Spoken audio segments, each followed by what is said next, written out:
হঠাৎ শুনে বাড়ির দরজার মধ্যে আওয়াজ, আল্লাহ করিম, আমারে কিছু ভিক্ষা দেও, আমি 3 দিনের না খাওয়া ক্ষুধার্ত। স্ত্রী ডাক দিয়া কয়, স্বামী আমার একটু রেস্টে পড়ে যাও, ভিক্ষুকের বিদায় দাও, লোকটা অসহায়।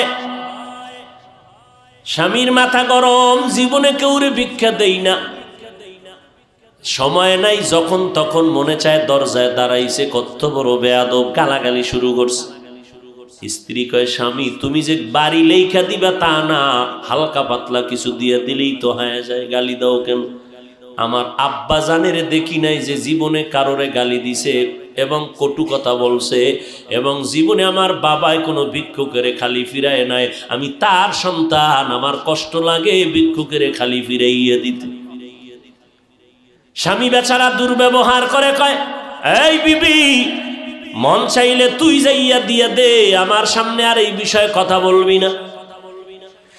স্ত্রী বলে, আমি তো পর্দাওয়ালা ঘরের নারী, আমি তো বেগানার সামনে যেতে পারি না, জাহান্নামের ভয়। ও স্বামী তুমি যাও। স্বামী বেচারা এতটা রাগ হয়ে গেল, রাগ হইয়া দরজা খুইলা ভিক্ষুকের এমন ধমকার গালি, এত বড় বেয়াদব, লজ্জা শরম নাই রে বেহায়া, যখন তখন দরজায় দাঁড়াইছো, চোখের আড়াল হয়ে যাবি, 1 সেকেন্ডে যেন আর দেখি না। মাওলার বড় মুসিবত চাপায় দিলে আমার আল্লাহ। কারণ অন্যায় করতে করতে সীমা লঙ্ঘন যখন করবে, গজব আসমান থেকে জমিনে নেমে আসবে মরার আগেই। আল্লাহর বান্দা যখন বকা দিয়া ভিক্ষুকের তাড়ায় দিল, তারাইয়া দরজাটারে জোরে বাড়ি মেরে আটকায় দিছে। ভিক্ষুকটা রাস্তা দিয়া যায় আর চোখের পানি ছেড়ে কান্না করে, আর আসমানের দিকে তাকায়, কয়, আসমানের মালিক,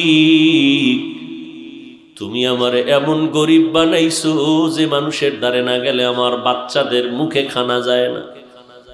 সারাদিন ভিক্ষা করে ঘরের মধ্যে কিছু খানার আয়োজন করি, কিন্তু আল্লাহ, এই দুনিয়া মগো গরিবের কেউ নাই, তুমি এমন গরিব বানাইছো, তবে তোমার কাছে আজকে একটা কলিজায় মানাইতে পারি না, বিচার দিয়া গেলাম।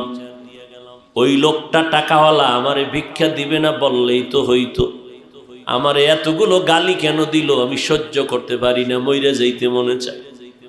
আর দুনিয়ায় কেউ আঙ্গ জুলুমের বিচারও করবে না, মালিক তোমার হাতের দ্বারা বিচারটা চাই। গরিবের